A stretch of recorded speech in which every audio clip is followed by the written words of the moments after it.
मैं ज्योतिर्विद डॉक्टर गजेंद्राचार्य, प्रकाशक विशाल ज्योतिष कार्यालय 2037/3 बोध गया मठ, बैजनाथा कमच्छा, वाराणसी से यूट्यूब चैनल के माध्यम से अपने सभी सब्सक्राइबर लोग के लिए तथा संपूर्ण देशवासियों के लिए अपनी 25 रचनाओं में यह स्वर्णिम रचना बृहद ज्योतिष रहस्य है, जो कि 5151 पृष्ठों में शुद्ध हिंदी भाषा में 5 खंडों में विभक्त है। इस ज्योतिष महाग्रंथ बृहद ज्योतिष रहस्य को इतनी कलम अर्थात 525 कलम से मेरे द्वारा रचना हुई है।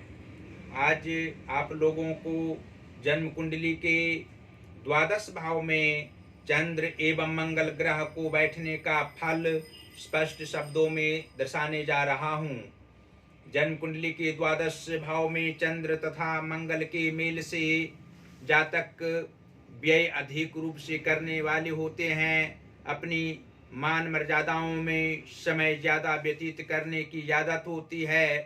कर्म करने समय विशेष रूप से मस्तिष्क इनका विचलित होता रहता है। कभी कभी ये ज्यादा भावुक हो जाते हैं, जिससे हानि होती है, व्यर्थ के कष्ट होते हैं, धार्मिक क्षेत्र में अभिरुचि होती है तथा तत्काल किसी की बातों पर ज्यादा विश्वास इन्हें हो जाता है। स्वजन ही इसके दुख का कारण बनते हैं। इनके विश्वास पर प्रतिघात ज्यादातर अपने लोगों के द्वारा होना लाजमी है। कल्पनाओं में डूबे रहना इनके स्वाभाविक के लक्षण और किसी तरह प्रतिष्ठा प्राप्त करना उद्देश्य होता है। सभी भावों में व्यय भाव यानी द्वादश भाव उत्तम व महत्वपूर्ण भाव होता है। यहाँ पर चंद्र और मंगल जातक को उच्च ख्याति प्रदान करते हैं, लेकिन अपव्यय करने के कारण इन्हें परिवार सभी से बातें सुननी पड़ती हैं। ज्योतिषीय दृष्टि से ये जातक विचारवान होते हैं। किसी भी व्यक्ति का दुख ये देख सहन नहीं करते हैं।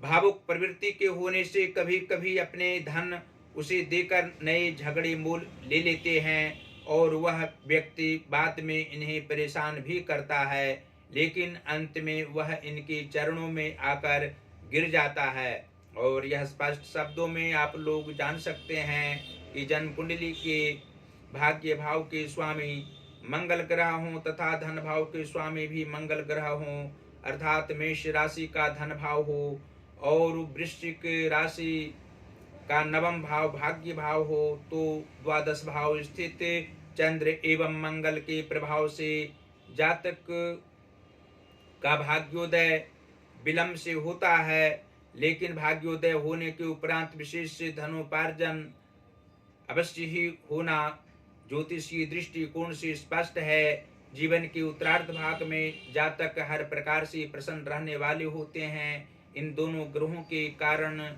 50वें वर्ष के उपरांत जातक को शारीरिक, मानसिक और आर्थिक तीनों प्रकार की खुशियां एक साथ मिला करती हैं। सबसे ज्यादा शारीरिक कष्ट जातक को जीवन के पूर्वार्ध भाग में कभी कभी ज्यादा होना लाजमी है।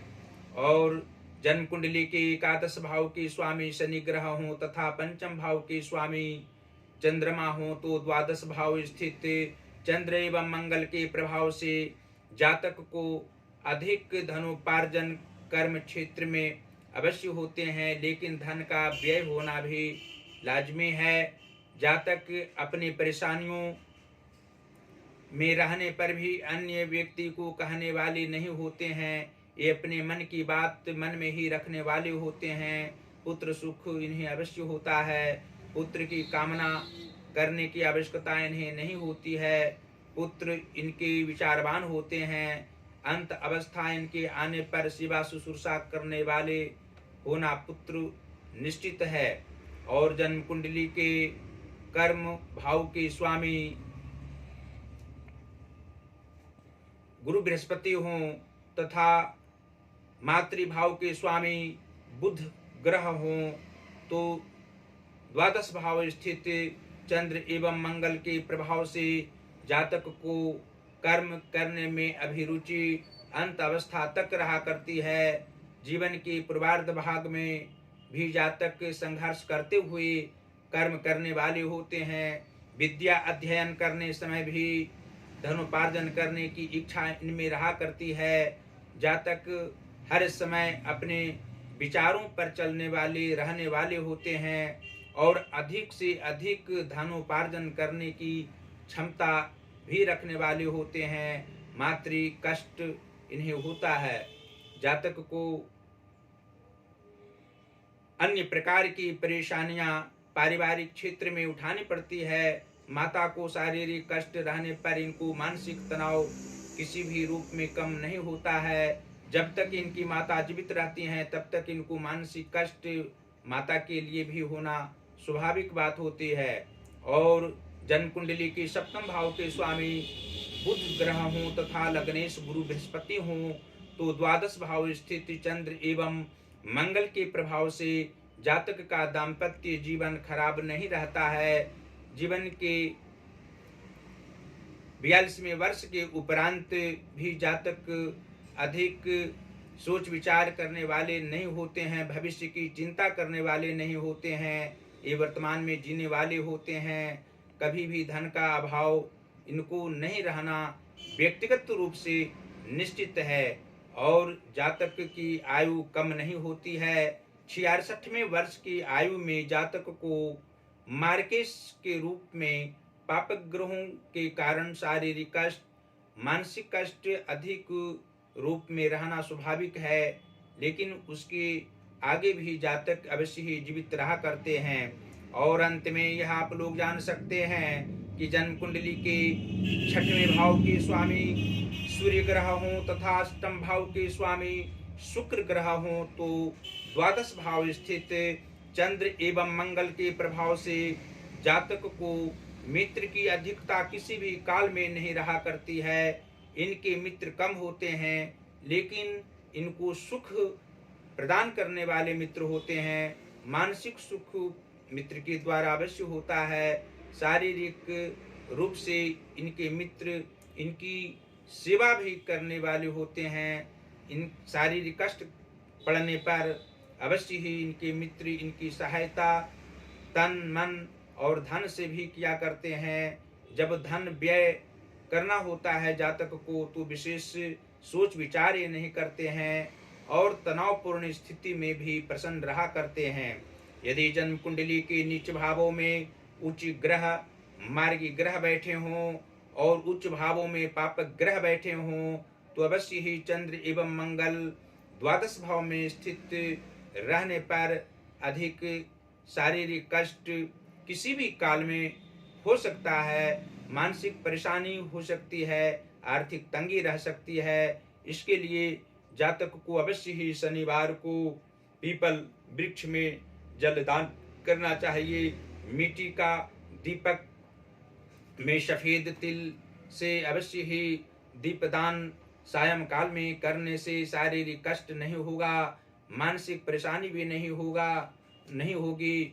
और अवश्य ही मंगलवारी व्रत भी जातक कर सकते हैं या हनुमान जी की अर्चना पूजा करने से जातक को शारीरिक कष्ट मिट सकता है, मानसिक परेशानी नहीं रह सकती है। और भगवान शिव की भी आराधना जातक को अवश्य ही करनी चाहिए। इससे मनोवांछित फल अवश्य ही प्राप्त होगा।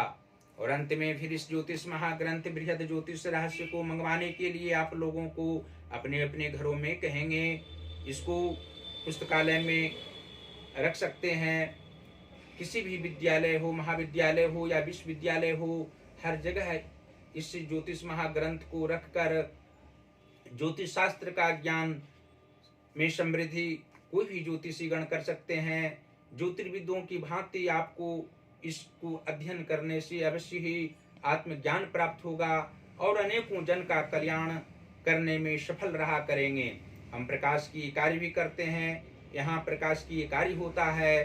ज्योतिष के अलावा अन्य पुस्तकें आप लोग यहाँ से प्रकाशित करा सकते हैं। हिंदी का पुस्तक प्रकाशित करा सकते हैं, संस्कृत का पुस्तक प्रकाशित करा सकते हैं और इंग्लिश का बुक भी यहाँ से प्रकाशित किया जाता है। आप लोग अवश्य ही पुस्तक यहाँ से कम समय में प्रकाशित करा कर ले जा सकते हैं और उचित धन ही यहाँ पर लिया जाता है। हमसे सीधा संपर्क कर सकते हैं। पहला संपर्क का नंबर है जो व्हाट्सएप नंबर है 94 51 22 87 और 47। दूसरा नंबर है जो हमारा पेटीएम नंबर है 88 40 76 17 और 92।